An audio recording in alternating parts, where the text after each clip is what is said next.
Assalamualaikum warahmatullahi wabarakatuh. Selamat sore keluarga empati dimanapun berada. Berjumpa lagi dalam acara Bincang Santai bersama keluarga empati dalam acara hari ini. Dengan judul Asupan Sehat, Sahur, dan Buka Puasa untuk Anak Berkebutuhan Khusus. Baik, pada event kali ini saya akan mengundang dua narasumber hebat kita. Yang pertama ada Dr. Meti Elvina, Magister Kesehatan SPOG. Beliau adalah dokter spesialis kandungan, praktisi, dan peneliti Islamic Medicine. Kemudian ada Ibu Kartika Nukmalina, ibu dari 3 orang anak berkebutuhan khusus, yang juga konten kreator dan blogger. Kali ini dipandu oleh saya, Dian Yulia, Project Koordinator Yayasan Empati. Insya Allah kita akan memulai Instagram kali ini. Dan jangan lupa untuk ikuti Instagram Live ini sampai selesai. Kenapa? Karena ada kesempatan memenangkan 3 hampers dari kasagrata.id, yaitu cracker sehat, bebas gluten dan vegan yang pastinya sehat dan aman untuk anak dan dewasa. Baik, tanpa menunggu berlama-lama lagi, saya mau invite dulu nih para narasumber kita hari ini. Iya. Jangan lupa nanti ajukan pertanyaannya di kolom tanya ya. Di question box itu ada tanda tanya di samping kolom komen. Nah, jadi para keluarga empati bisa bertanya di situ. Halo, Assalamualaikum. Bu Kartika, apa kabar? Alhamdulillah sehat, Mbak Dian. Alhamdulillah. Puasanya lancar, Bu? Alhamdulillah lancar. Alhamdulillah, baik.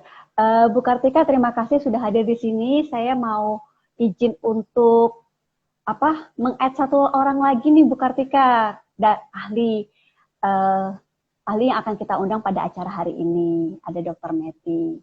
Sebentar ya, Bu.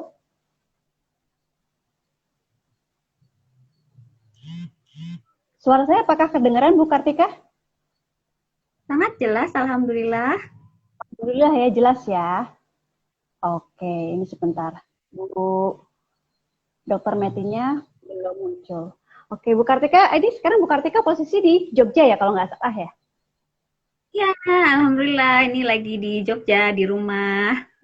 Masya Allah. Jogja cuaca gimana? Mendung? Cerah? Mendung, masih hujan, kadang siang masih panas. Tapi Walah. Alhamdulillah, puasa tidak terganggu. Alhamdulillah Pak, tidak terganggu baik. Ini saya sudah add Dr. Meti nih. Sebentar, sepertinya beliau belum bisa bergabung. Saya tadi add Dr. Meti. Oke, Dr. Meti sudah saya invite ya. Semoga sudah masuk dan bisa bergabung bersama kita di sini. Oh, sudah ada pertanyaan ini di sini. Wah, untuk dokter ini pertanyaannya. Mudah-mudahan nanti bisa dijawab nih. Baik, sambil menunggu Dr. Meti bergabung, saya akan menceritakan mengenai latar belakang acara hari ini dulu ya, Bu Kartika. Jadi, mohon izin ketika kita makan sahur, tidak hanya bagi orang dewasa, tentunya anak-anak juga perlu memerlukan asupan yang tepat agar tubuh tetap fit dan kuat untuk dapat menjalani ibadah puasa selama lebih dari 12 jam. Untuk itu, saat buka puasa kita harus memperhatikan asupan cairan yang cukup dan nutrisi yang tepat untuk menggantikan energi selama menjalankan ibadah puasa. Nah, kira-kira nih menu sahur dan berbuka puasa seperti apa yang sehat dan bergizi dan bisa dihidangkan untuk anak. Seperti itu. Jadi nanti pertanyaan-pertanyaan ini seberapa banyak cairan, seperti apa menunya, terus kemudian berapa banyak asupan gizi yang dibutuhkan nanti akan dijawab oleh Dr. Meti. Nah, nanti Bu Kartika akan menceritakan pengalamannya sebagai orang tua dalam mendampingi anaknya berpuasa. Seperti itu. Insya Allah. Ini saya juga senang banget karena kemarin pas lihat itu, waduh ini sama Dr. Meti berarti kesempatan banget untuk saya istilahnya mengambil ilmu sebanyak-banyaknya, karena sebenarnya saya juga masih belajar banget. Kebetulan anak-anak kan istimewa, ada beberapa yang memang ya kita kurangi lah, kita batasi untuk makanan-makanan tertentu gitu Mbak Dian. Jadi ini kayaknya kesempatan yang bagus banget untuk saya menimba ilmu nih. Jadi nanti kalau misalnya di sharing-sharing ada salah, ada yang bisa benerin gitu loh. Baik, baik. Insya Allah nanti kita saling sama-sama belajar ya. Saya juga belajar sebagai ibu dari ABK, juga sama-sama belajar sama Dokter Meti ini. Oke, sebentar. Kita sambil menunggu Dokter Metinya join. Mungkin saya izin bertanya dulu ya ke Bu Kartika, boleh ya? Boleh. Oke, baik. Bu Kartika, sejak kapan nih Bu Kartika menjalankan ibadah puasa? Anaknya maksudnya. Kan anak Bu Kartika kalau nggak salah tiga-tiganya ABK ya, betul ya Bu ya?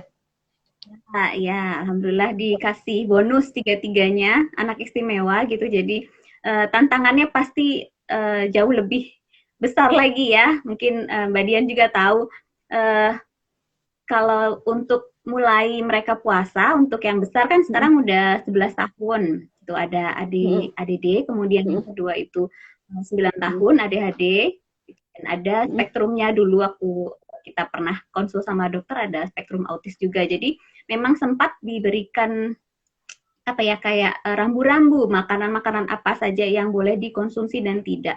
Nah, puasa ini sebenarnya juga tantangan banget karena ya pilihan makanan kan juga tidak banyak. Jadi mau tidak mau kita harus sediakan di rumah ya yang sesuai dengan menu-menunya mereka. Kalau untuk puasa dari mungkin mulai mereka masuk SD 2 tahun yang lalu itu mulai, tapi namanya baru belajar tuh kadang ya nggak full gitu.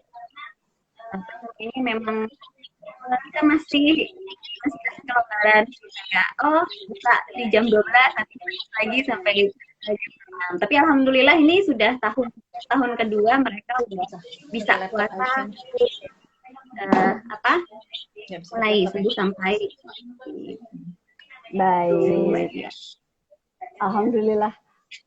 Sepertinya Dokter Meti sudah bergabung bersama kami. Dokter Meti, apa kabar? Assalamualaikum. Waalaikumsalam warahmatullahi wabarakatuh.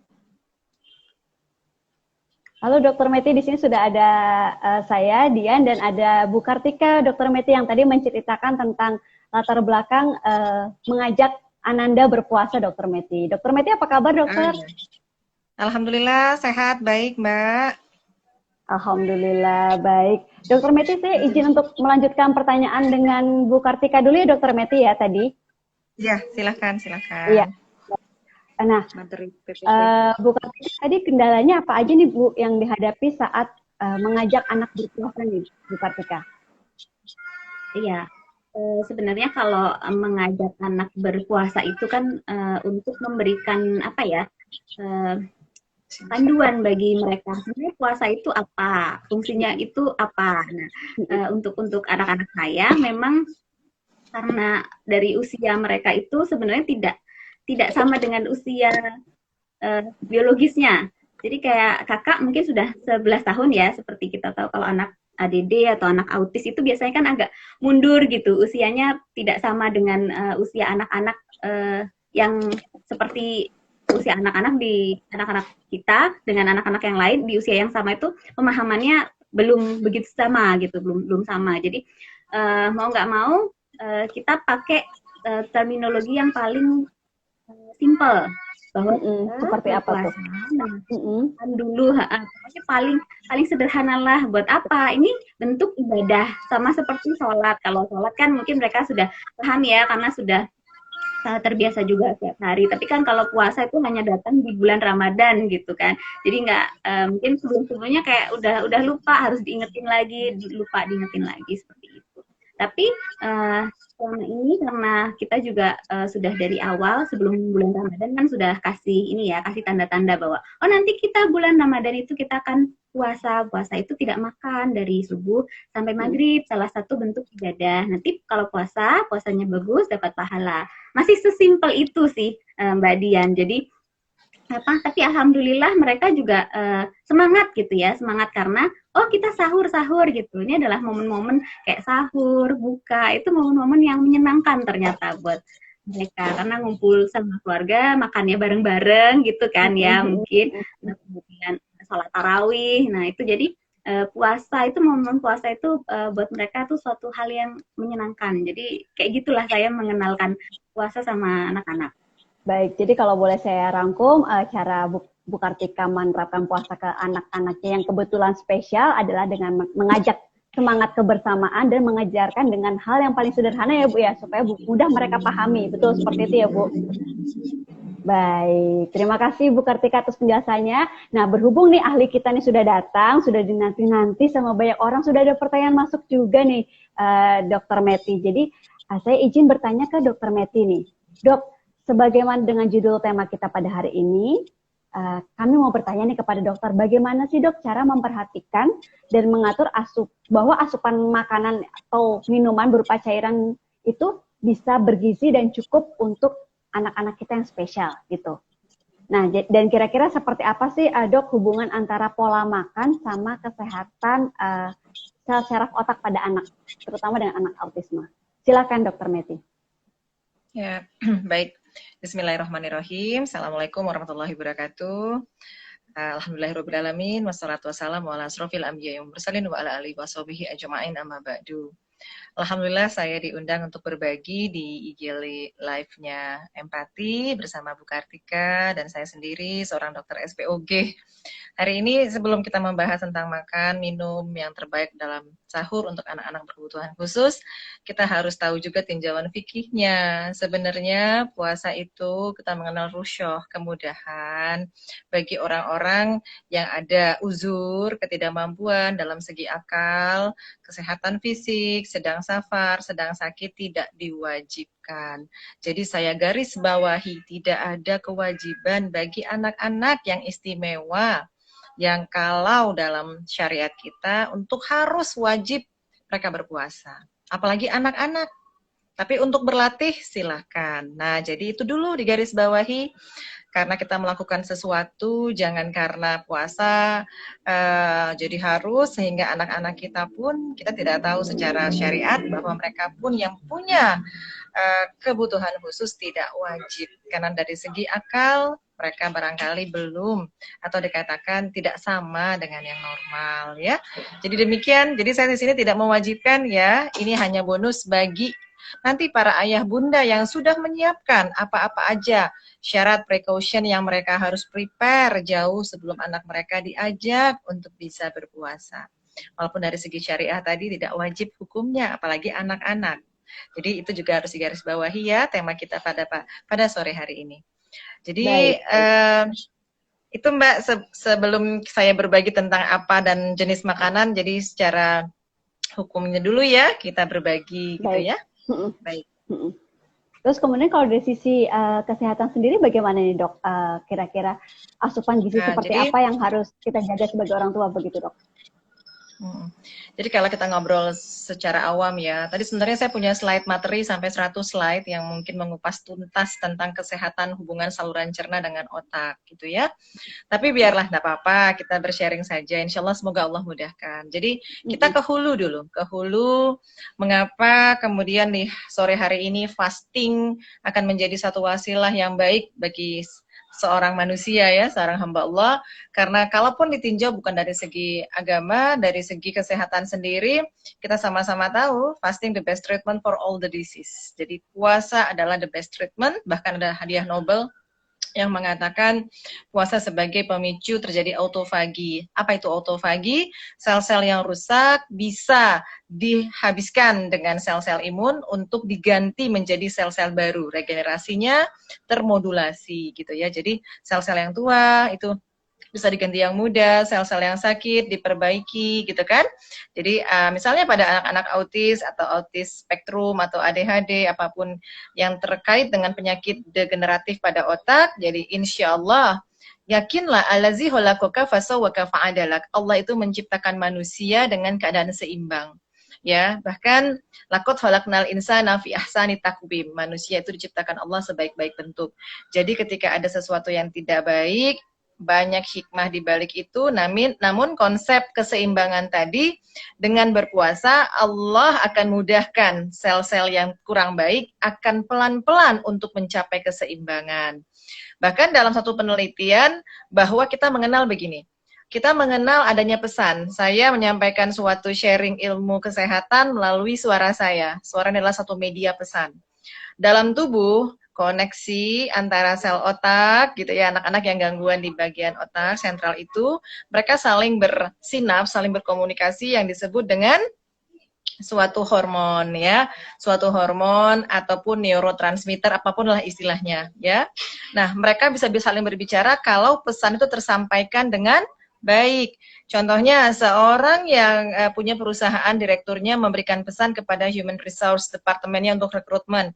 Dia buat surat keputusan, surat edaran, itu namanya pesan. Nah, jadi begini, otak-otak ini yang ada mungkin ada kelainan atau gangguan akan menerima pesan yang baik kalau pesan itu cukup. Nah, inilah kemudian diteliti bahwa ketika kita berpuasa ada brain derived neurotrophic factor BDNF namanya, itu meningkat. Artinya apa? Ada pesan-pesan yang begitu banyak yang bisa saling berkomunikasi antara sel syaraf, namanya BDNF ya. Dan BDNF ini berhubungan dengan hormon serotonin. Dan hormon serotonin ini diikat di otak, suatu hormon yang bergerak terus berkomunikasi menyampaikan pesan-pesan. Misalnya pesannya kamu harus konsentrasi, kamu harus empati, kamu harus punya koordinasi yang baik gitu. Kamu harus punya self confidence yang baik. Nah, itulah pesan-pesan tadi beredar di otak dan Masya Allah si hormon serotonin tadi dan BDNF tadi disintesis, diproduksi 95% dalam saluran cerna. Nah, jadi kalau nanti anak-anak kita berpuasa, ya Allah sudah katakan, Rasulullah sudah katakan, as-saumu junnah, puasa adalah junnah perisai dari sesuatu yang mudorot. Kemudian dari segi saintifik kesehatan bahwa puasa membuat sel kita makin lambat untuk aging. Kemudian puasa mendapatkan suatu neurotransmitter lebih banyak ke dalam otak. Nah, tapi kalau bahan baku yang diasup melalui mulut masuk ke dalam perutnya, benar. Nah, inilah yang perlu kita ketahui, jenis-jenis makanan apakah yang membangun hormon yang spesifikasi reseptornya ada di otak, si serotonin tadi. Ternyata setelah diteliti namanya asam amino triptofan. Dan asam amino triptofan itu murni harus berasal dari yang tumbuh di tanah, disinari matahari langsung, tidak diolah berlebih-lebihan, tidak dimasak dengan suhu di atas 55 derajat, tidak banyak modifikasi, tidak bercampur dengan tepung-tepung, tidak bercampur dengan gula-gula, tidak bercampur dengan lemak-lemak jenuh. Jadi, sebagaimana firman Allah, Al-Baqarah 168, hai manusia, makanlah yang halal, thayyib, dan berasal dari bumi. Contoh, kalau kita makan pisang, ya bedakan dengan bolu pisang. Bagusan mana? Pada ibu-ibu sukanya ngasih bolu pisang nih sama anak-anak.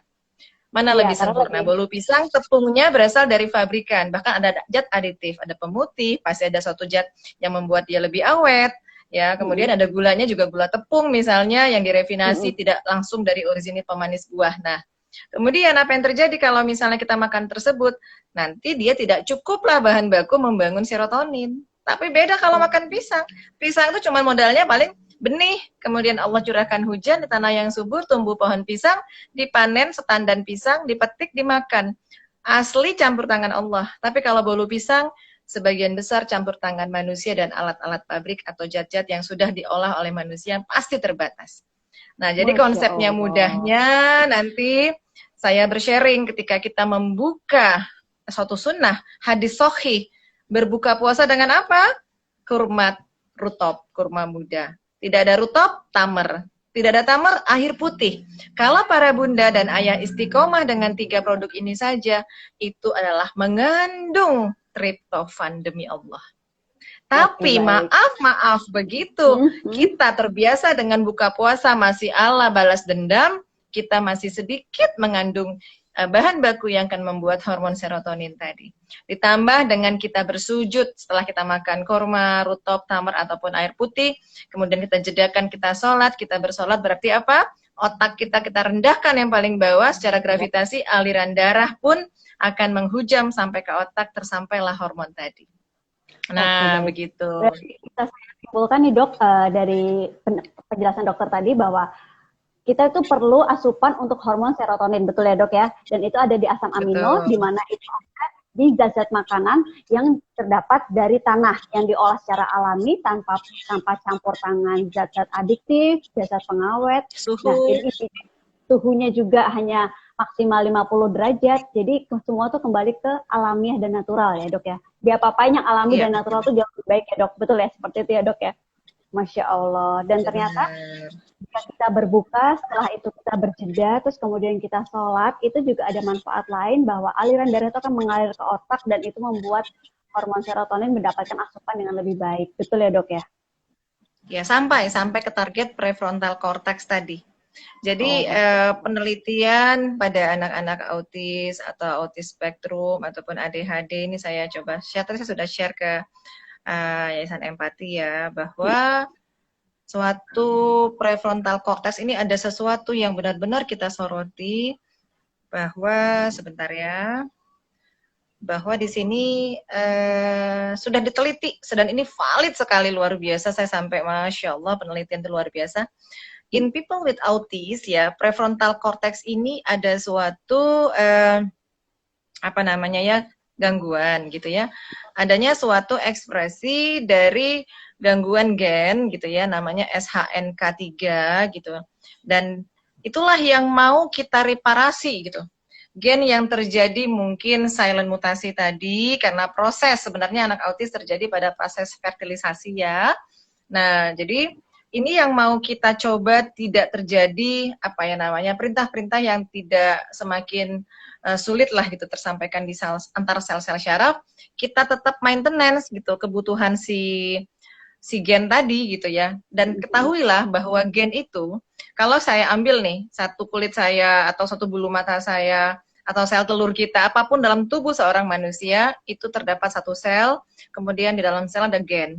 Dalam gen itu terdapat DNA. Dan semua penyakit basicnya sekalian adalah kelainan mutasi di DNA ya, dalam gen.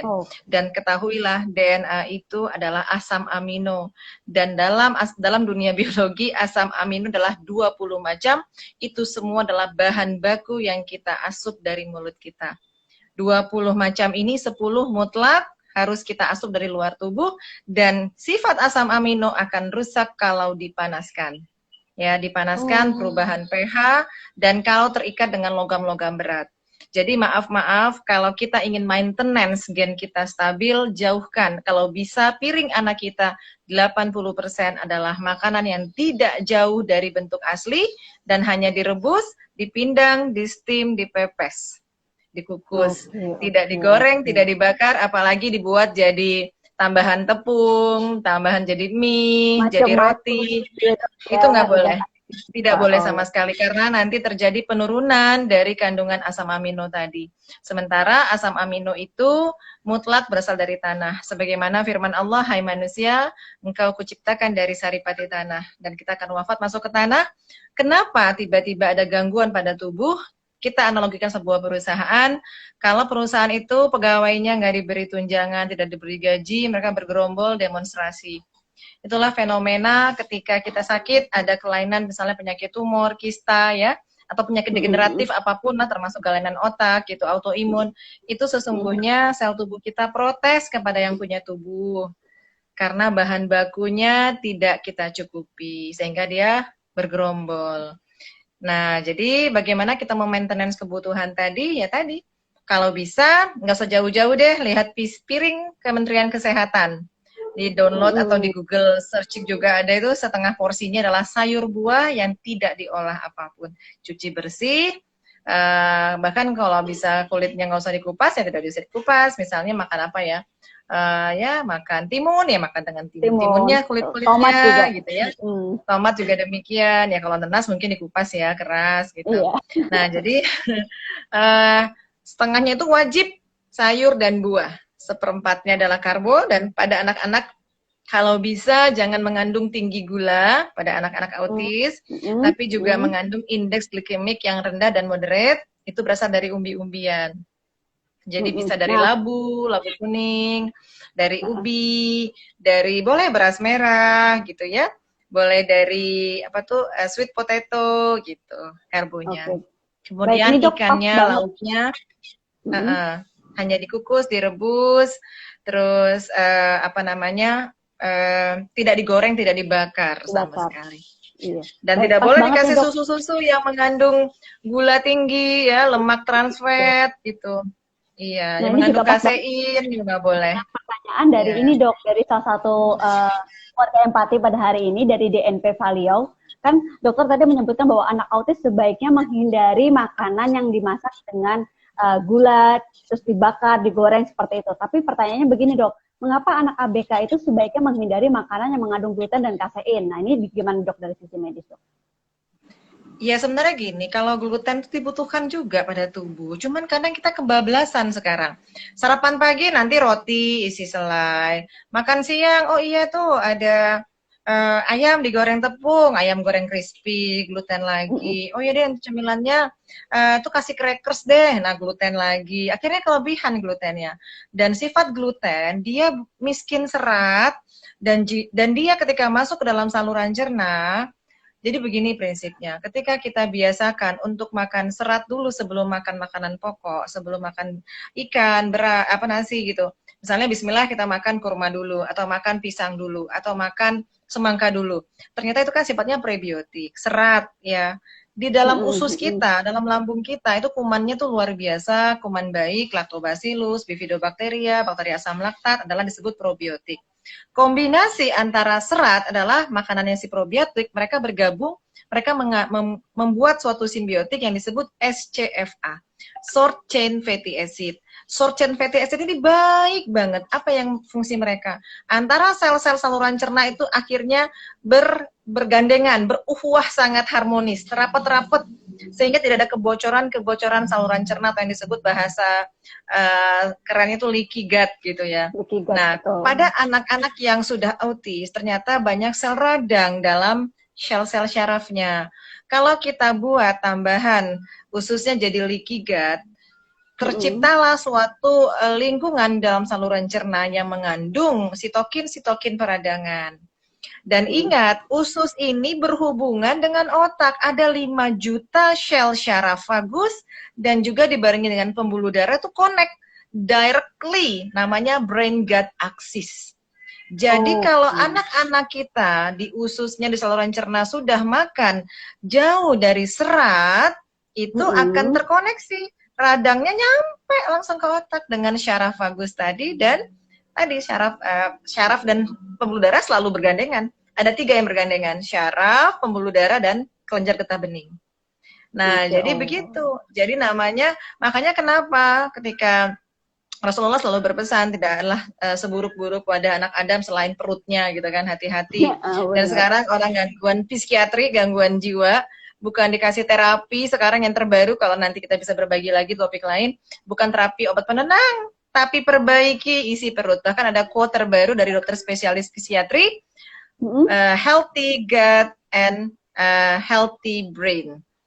Healthy gut yang sehat, healthy. Iya. Menghasilkan otak yang sehat juga.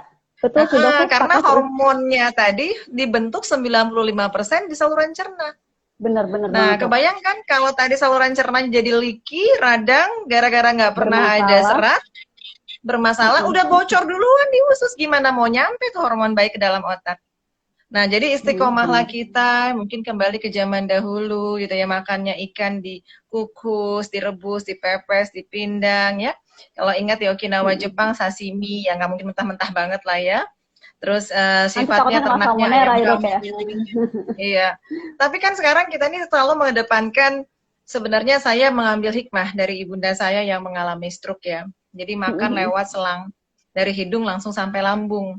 Jadi saya bertanya, makanannya kan enak-enak tuh, sehat-sehat saya buat ya, dari pepaya, dari semua masuk. Terus saya bertanya, Ma, ada rasa nggak? Nggak ada. Jadi kalau begitu kita mau makan yang indah, mau makan yang enak, kita hanya memuaskan cuma 5 cm lidah saja. Tapi sekujur badan kita tidak merasa dan kita hanya memenuhi 5 cm tadi. Jadi hati-hati, kitalah seorang wanita, ibunda di rumah yang merupakan ratu di dapur. Betul. Bagaimana kalau kita istiqomah? Bangun pagi tidak ada makanan yang dimasak. Semuanya orisinil. Jadi pagi minumnya air putih campur madu, makan kurma, semangka ya. tidak ada gula pasir, semuanya madu. Tambah lagi mama lapar, ini pisang nak.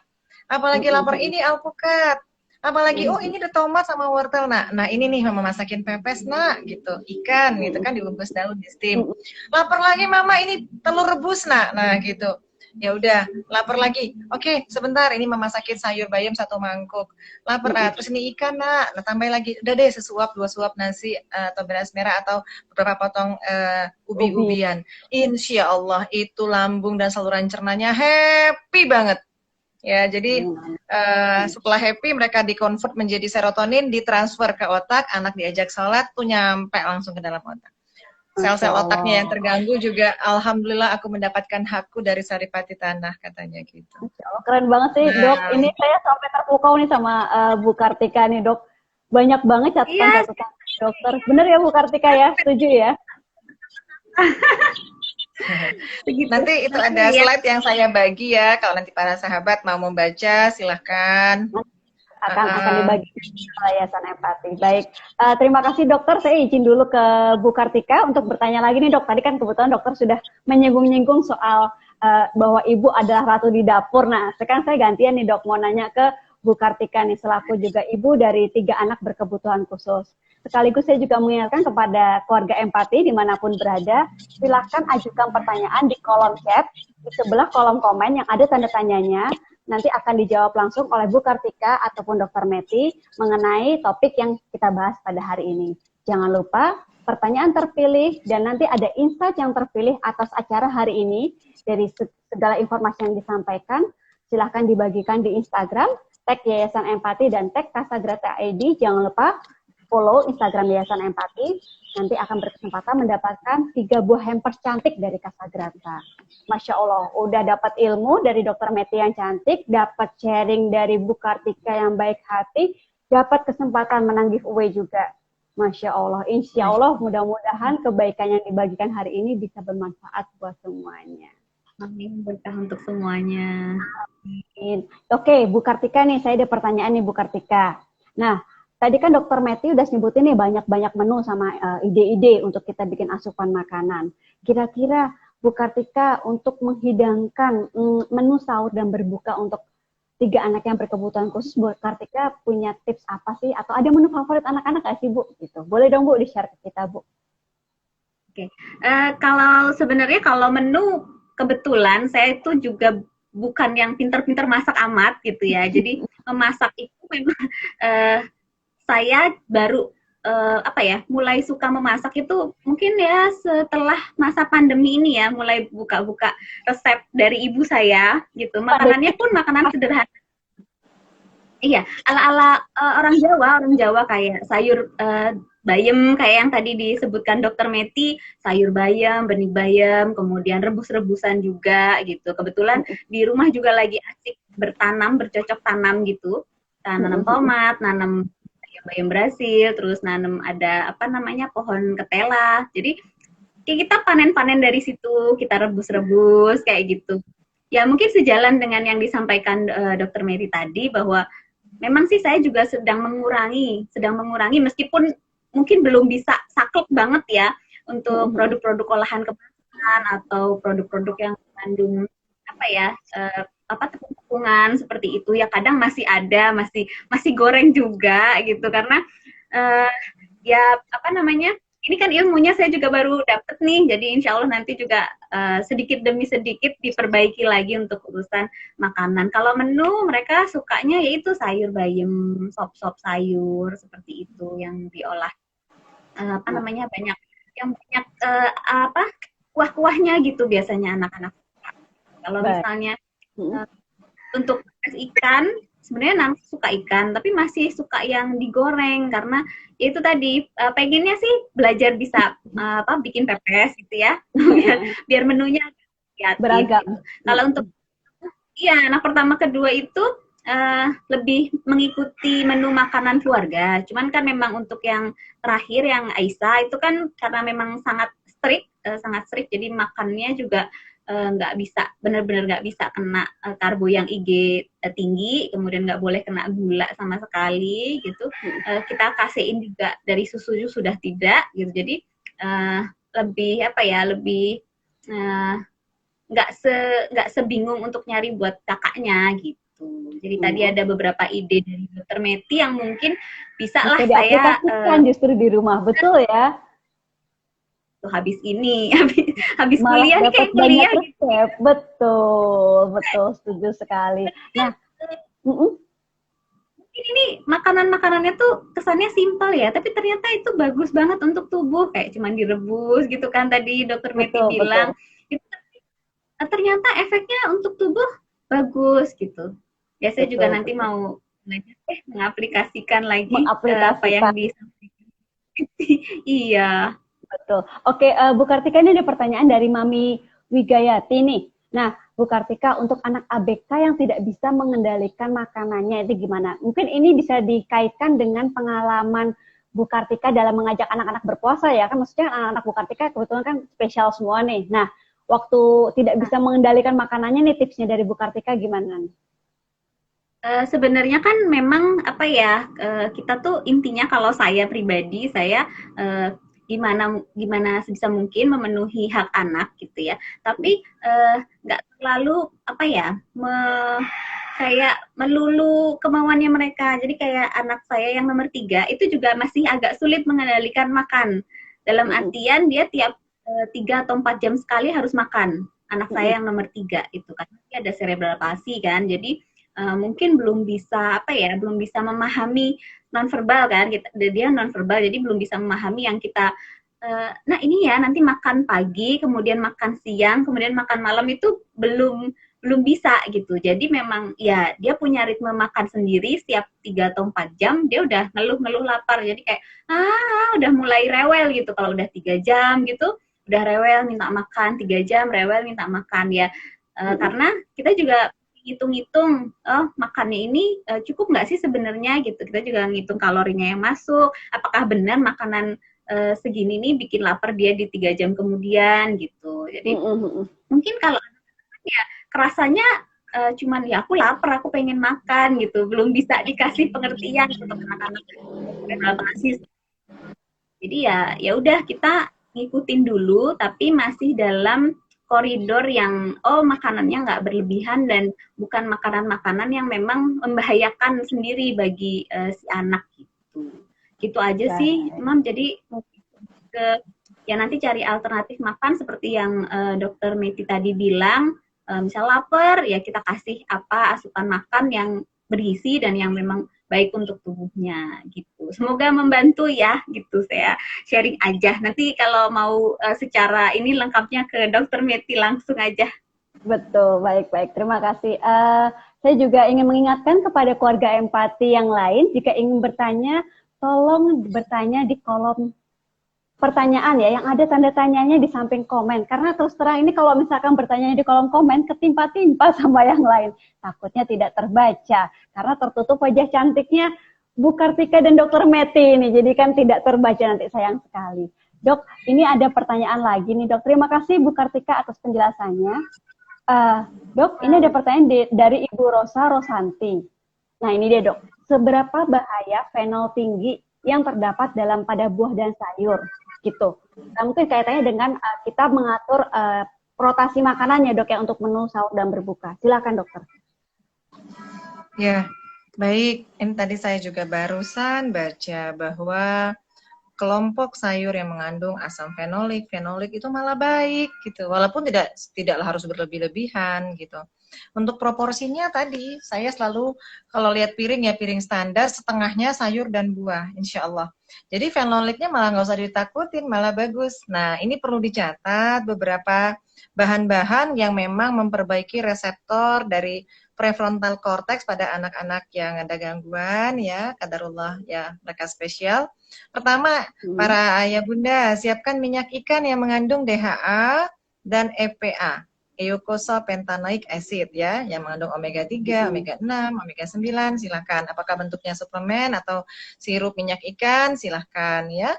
Dosis 3 kali 1 sendok makan, boleh setelah makan. Yang kedua, boleh berikan anak-anak kita, misalnya dark coklat. Jadi, bunda-bunda boleh seduhkan coklat hangat ya, tapi bukan coklat yang sudah berbentuk bar gitu. Jadi biji coklat ataupun coklat ori lah gitu, kokoa powder Yang gitu. pahit ya dok ya, bisa dibilang Yang ya. pahit, dark Bukan coklat itu yang baik sekali karena mengandung gula ya. zat nootropik alami ya, tanpa gula. Coklat. Jadi kalau mau kasih gula kasih madu deh gitu ya. Madunya madu asli insya Allah. Terus apalagi ini ada namanya ginkgo biloba. Ginkgo biloba. Ini suplemen sih, jarang sih kita dapat daun ginkgo biloba kecuali mau cari bibitnya mau ditanam ya. Dia seperti tanaman ya hijau gitu ya, ginkgo biloba. Ini baik untuk membagusi aliran darah ke otak. Nah, jadi supaya tadi hormon serotoninnya nyampe targetnya kepada lobus-lobus bagian otak yang perlu mendapat nutrisi. Kemudian kreatin. Kreatin adalah suatu protein yang didapat dari unsur ikan. Segala macam jenis ikan laut. Ini ikan herring, ikan salmon, ataupun boleh ikan-ikanan dari tawar, ikan gabus, silakan. Kreatin itu ya. Kemudian ada lagi resveratrol yang berasal dari buah anggur, raspberry, blueberry, strawberry gitu. Nah, namun hati-hati. Anggur ini kan banyak yang impor gitu ya. Banyak mereka memberikan pestisida atau pengawet yang benar-benar dapat masuk juga ke dalam anggurnya. Jadi benar-benar dicuci butir demi butir, bukan hanya diguyur air lewat selewat begitu. Butir demi butir, satu persatu dikresek-kresek gitu ya. Kemudian siapkan 1 baskom air, ya mulai air mineral 1 liter. Siapkan 1 sendok makan biji habatus sauda. Ya, terus jadi setelah kita alirkan air yang tadi dikunyak-kunyak gitu ya, si anggurnya, hilang zat yang warna putih-putihnya, direndamlah 30 menit di dalam air yang sudah tadi direndam, dicampur dengan biji habatus sauda, biji bukan minyak. 1 sendok makan, ditutup rapat. Nah, itu Masya Allah secara bioorganik proses atau chelating gitu ya, dia meluruhkan logam-logam berat yang melengket yang terdapat pada anggur-anggur tadi. Nah, jadi apapun sayur dan buah yang kita curiga bukan yang dari pertanian organik, siapkanlah biji habatus sauda. Ya itu Masya Allah komposisi perbandingannya adalah proporsinya 1 liter air dengan 1 sendok makan. Misalnya mau beli apel, ya udah sebelum apelnya diberikan, dicuci bersih, rendam dulu setengah jam, 30 menit. Mau beli sawi, mau beli kailan, mau beli brokoli, mau beli anggur, demikian. Nah, karena apa? Nanti kita mau beli sesuatu yang segar, tapi kita terfitnah dengan logam berat dari pestisida yang tertera pada sayur mayur tadi. Kecuali kita punya rezeki lebih, kita beli yang stempelnya sudah organik. Insya Allah pupuknya pasti organik gitu ya. Tapi misalnya kita beli di pasar biasa, ya lakukan seperti tadi proses chelating dari logam berat. Kemudian yang mengandung fosfatidilserin. Jadi itu dari telur ya, dari ayam kampung gitu, dari ikan lagi itu luar biasa. Jadi ada zat-zat tadi minyak ikan ya. Kemudian omega 3, omega 6, omega apa tadi ya 9, kemudian kreatin dari ikan juga, ginkgo biloba, coklat hitam, coklat gelap ya, dark coklat, resveratrol dari beri-berian tadi itu insya Allah seneng banget tuh sel otaknya dapat itu. Nah, gitu. Masya Allah, ini catatan dari Dokter Meti ini banyak sekali nih, termasuk saya dan Bu Kartika nih sama keluarga empati di rumah udah nyatetin tipsnya mana aja nih. Dok, terima kasih atas pertanyaan. Mau bikin cemilan anak-anak nih, kan pernah tahu ya bunda-bunda bikin arem-arem gitu ya. Jangan dari beras, coba dari labu. Nanti dalamnya ada suwir-suwir ikan ya, terus dikasih sayur, dikasih tomat, dikukus saja. Itu Masya Allah cemilan sehat banget. Nah, Masya gitu. Allah. Habis ini saya sama Bu Kartika di dapur, kita ngoprek dapur, nyobain resep dari Dokter Meti ini. Masya Allah, terima kasih. Labu itu kan makanan sunnah ya. Bahkan biji labu itu bagus banget, jangan dibuang kalau bisa. Itu ya, biji labu pumpkin. Dibuat ini dok, apa kayak gitu ya bisa ya dok ya? Iya, untuk bisa. kayak campur cracker. Oke, ini pertanyaan apa jawaban dari Dr. Meti sekaligus menjawab pertanyaan dari Bu Tisan Sus ya yang bertanya mengenai suplemen vitamin untuk ABK. Semoga sudah terjawab ya Bu Tisan pertanyaannya. Dok, ini terus terang waktu udah jalan terus tapi pertanyaan masih banyak. Dr. Meti sama Bu Kartika nggak apa-apa ya, masih saya desak-desak pertanyaan terus nih, masih saya tanya-tanya lagi nih karena Masya Allah antusiasmenya luar biasa sekali nih dok. Baik, ini dok ada pertanyaan lagi nih dok. Aduh, namanya tapi Koko jelek. Mudah-mudahan nggak jelek orangnya. Sebentar, Dok. Ini pertanyaannya, Dok.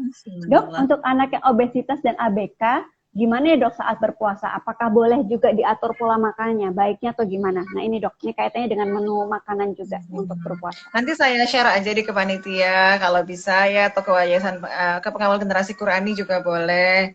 Jadi ada satu pola makan puasa yang saya susun bersama guru kita, seorang profesor ahli gizi dari IPB Bogor. Silahkan aja ikutin. Nah, untuk yang sudah sakit, ya kan tidak ada keharusan. Jadi kalau ada yang darurat seperti ini uzur, jatuhnya nggak wajib berpuasa ya, untuk Bapak yang bertanya. Apalagi dia anak. Kalau anak kan belum jatuh hukumnya wajib. Jadi saya sendiri dalam topik kali ini, yang apa saya sharing ini tidak mewajibkan, tapi untuk mengajak anak kenal pada Allah, kenal kepada kewajiban rukun Islam untuk berpuasa, silahkan. Tapi secara hakikat dia untuk wajib puasa tidak, karena dia punya keterbatasan yang spesial dari Allah untuk tidak wajib. Karena kan syaratnya akalnya harus penuh, gitu ya. Betul. Dok, nih ada 2 pertanyaan lagi, boleh ya, Dok ya? Masih boleh ya, Dok?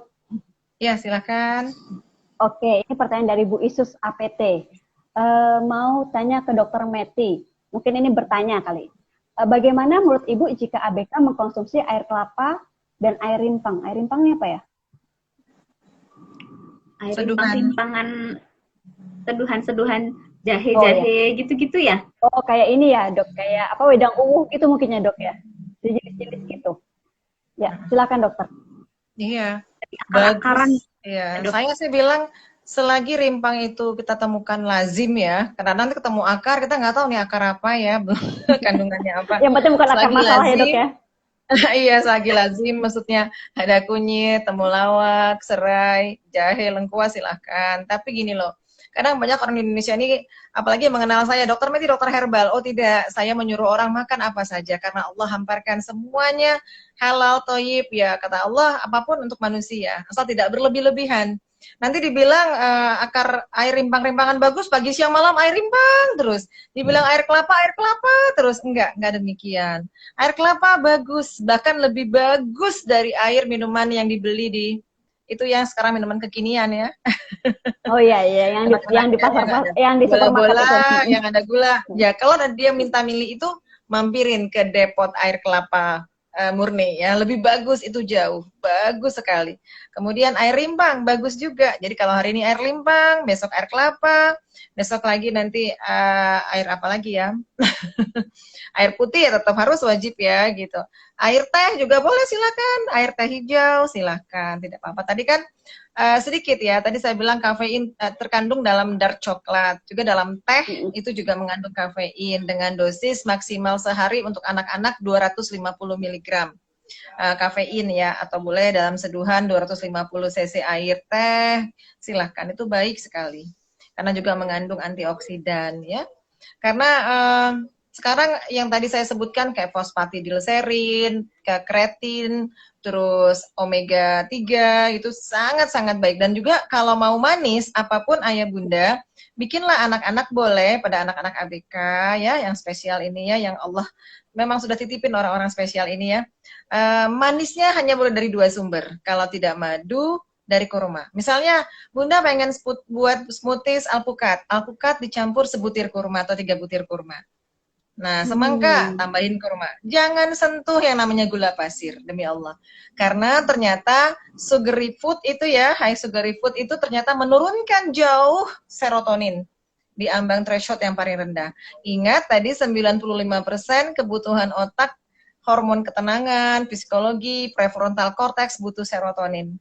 Nah, ini kalau kita hambat dengan gula, kemudian transfer. Apa tuh transfer? Lemak jenuh yang berasal dari lemak yang dipanaskan, minyak yang dipanaskan. Misalnya kita menggoreng, kalaupun menggoreng pengen sekali goreng, tadi pengen ikan goreng. Oke, bunda istiqomah, 1 kali goreng dengan minyak kelapa, VCO misalnya.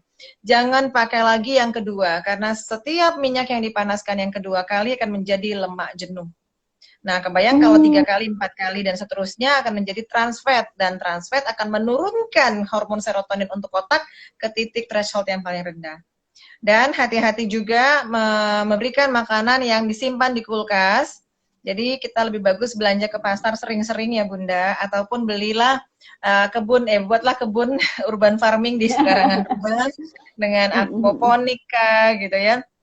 atau apalah istilahnya yang tidak harus dalam bentuk apa namanya yang pakai hidroponik, tidak, tanam dengan tanah ponik gitu ya. Nah, karena kalau nanti sudah masuk ke dalam kulkas, frozen atau frozen food, begitu perubahan suhu, kita mengenal namanya reactive oxygen species atau ROS. Nah, kalau Bunda klik lagi apa itu ROS, ROS itu sangat radikal. Jadi begitu masuk ke dalam sel tubuh Ananda kita, dia masuk ke dalam DNA dan itulah cikal bakal terjadinya mutasi gen daripada tubuh kita sendiri. Makanya saya bukan a priori pada pedagang-pedagang frozen, ada baiknya kita benar-benar makan fresh dari ya pasar yang baru dipanen, mungkin tadi subuh kita belinya pagi atau kita baru ciduk itu ikannya dari kolam kita, kita baru selesai dipancing. Ataupun kalau kita jauh dari pasar, minimal Bunda begitu membekukan sudah dibuat, jadi sekali masuk ya oke lah gitu ya, mungkin 3 hari. Ada tempat-tempat wadah yang sekali keluar saja, tidak bolak-balik masuk frozen. Jadi sekali keluar olah, sekali keluar olah, tidak yang bolak-balik gitu. Kadang ada kan 10 ekor ikan dalam satu kemasan, diambil 3, masuk lagi 7. Besok keluar lagi 3, masuk lagi. Nah, itu yang kedua, yang ketiga bolak masuk tadi akan bertumpuklah yang disebut reactive oxygen species. Nah, itulah yang merusak DNA kita.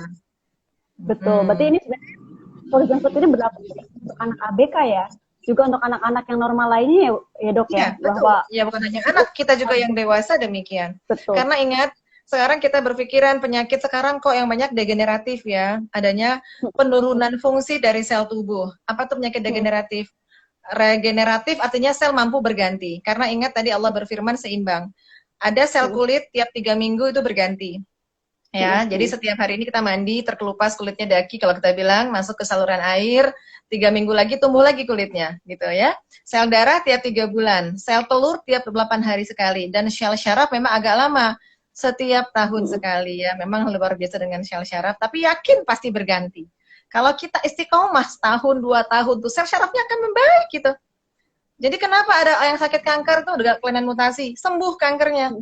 Karena sel kankernya itu tadi diganti lagi oleh sel tumbuh yang baru. Sel tulang tiap 60 hari sekali. Nah, paham ya? Jadi, satu hari itu ada 50 triliun sel tubuh kita yang harus mati terprogram. Sehingga Allah janjikan hidung kita segini. Kalau sel hidung kita tumbuh, ya akan jadi Pinocchio. Gigi akan panjang. Tapi Allah ganti ada sel yang harus mati hari ini. Dan nanti akan ada waktunya untuk tumbuh kembali asal bahan bakunya sesuai yang dia mau tadi, dari saripati tanah. Begitu kita salah masuk, ada pengawet, pemutih, pengembut, pemanis, pengenyal, apapun yang kita rasa PPP tadi, akhirnya nggak cukup bahan baku, dia berontak. Akhirnya terjadi apa? Kelainan fungsi yang disebut degeneratif. Kalau dia gangguannya di jantung, jadi jantung koroner. Di ginjal, gagal ginjal. Di otak jadi stroke.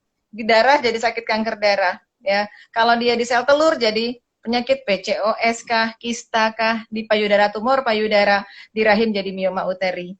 Nah, inilah penyakit yang terjadi degeneratif karena sesungguhnya konsep pertama dia tidak tercukupi bahan baku yang dia mau, malah tersusupi bahan aditif yang kita peroleh dari pabrikan. Gitu. Masya Allah, terima kasih dok. Ini tidak terasa waktunya sudah mau habis. Masya Allah, ini banyak banget catatan-catatannya. Terima kasih banyak dokter. Sebelum saya tutup, saya izin ke Bu Kartika dulu. Apakah ada penyemangat atau kalimat penutup untuk acara kita pada hari ini? Silakan Bu Kartika. Ya, Masya Allah. Dari saya, alhamdulillah hari ini benar-benar merasa banyak banget dapat ilmu ya, dapat silaturahmi dan ilmu, dan semoga ibu-ibu di luar sana yang punya anak berkebutuhan khusus seperti saya tetap semangat, seperti kata Dr. Betty tadi bahwa sudah diturunkan pada kita itu keistimewaan gitu, jadi tetap harus bahagia ya menerima dan menjalani gitu. Insya Allah kalau ikhlas nanti ada pahala juga dari Allah dengan keikhlasan kita gitu. Amin. Terima kasih Bu Kartika. Baik, kalau dari Dr. Meti dok, untuk kalimat penyemangat dan closing statement, silahkan dok. Ya, baik. Insya Allah sama dengan Bu Kartika, Masya Allah, la yukallifullahu nafsan illa wus'aha. Allah tidak akan membebani di luar kemampuan kita. Semua ada hikmahnya, anak-anak ini adalah titipan Allah. Jadi malah mereka jadi sumber pembelajaran buat kami, para peneliti, khususnya kami para dunia kedokteran yang terus ingin mencari solusi bagi penyakit-penyakit yang ada di tengah masyarakat. Mereka jadi sumber ilmu para peneliti dan pelaku kesehatan. Jadi kebayang ketika kebaikan dilakukan, mereka jadi sumber ilmu, hidup mereka mendapat limpahan berkah. Masya Allah. Jadi barakallah buat Bu Kartika dan Ananda semua, yakin Ibu adalah orang hebat yang pasti Allah pilih karena mampu. Ya. Nah, saya sendiri memang anak saya 3 dan saya sendiri mengalami 4 anak yang meninggal, ya. Bahkan meninggal dalam kandungan kembar. Jadi ujian masing-masing, ada yang dijemputnya cepat, ada ini yang tetap bertahan. Jadi kesabaran. Jadi begitu saya mencari tahu adanya kelainan kromosom, kelainan gen, ternyata banyak muhasabah diri. Allah, ternyata aku yang merupakan yang membuat kesalahan, bukan engkau yang jolim, ya Allah. Ya, jadi Insya Allah. Terima kasih banyak Dokter Meti, terima kasih banyak juga Bu Kartika atas waktunya hari ini. Semoga segala kebaikan bisa dibalas oleh Allah berkali-kali lipat. Saya juga minta maaf kalau dalam pengumuman acara ada yang salah datang dari saya, kebaikan datangnya dari Allah Subhanahu Wa Taala. Terima kasih Dokter Kartika, Bu Kartika dan Dokter Meti. Silahkan kalau mau undur diri. Terima kasih banyak. Sampai jumpa lagi dalam event Keluarga Empati selanjutnya. Ya, terima kasih. Terima kasih. Untuk para keluarga empati, salam Dok. Ya, untuk keluarga empati yang lain, saya masih ingatkan bahwa saya masih ada pengumuman mengenai giveaway. Untuk itu, jangan lupa, 1, follow Instagram Yayasan Empati, kemudian share tentang insight yang keluarga empati dapatkan hari ini. Apapun, mau pesan dan kesan, mau manfaat yang keluarga empati dapatkan, atau kata-kata yang keluarga empati ingat, Bapak dan Ibu ingat, dari Dokter Meti maupun dari Bu Kartika. Silahkan nanti dibagikan dalam Instagram Story, tag Yayasan Empati dan kasagrata.id, sponsor kita pada acara hari ini. Jangan lupa nanti akan ada 2 penanya terpilih. Tadi kan sudah banyak pertanyaan yang kita tampilkan. Nanti akan dipilih 2 penanya terpilih dan 1 insight terbaik untuk mendapatkan 3 hampers dari Kasagrata yang berisi 6 toples makanan, aneka varian, crackers, sehat, gluten free, vegan, yang pastinya aman dan cocok dimakan oleh anak-anak dan dewasa. Saya tunggu keluarga empati, insight, dan opinion tentang acara hari ini, boleh apapun. Jangan lupa mention Instagram Yayasan Empati dan kasagrata.id. Terima kasih kepada seluruh keluarga empati yang sudah menonton acara hari ini. Saya pribadi mohon maaf apabila ada kesalahan, apabila ada kekurangan, apabila belum bisa menjawab seluruh pertanyaan dari keluarga empati. Akhir kata saya akhiri. Wabillahi taufiq wal hidayah. Wassalamualaikum warahmatullahi wabarakatuh. Sampai jumpa lagi. Selamat menyiapkan berbuka puasa. Assalamualaikum.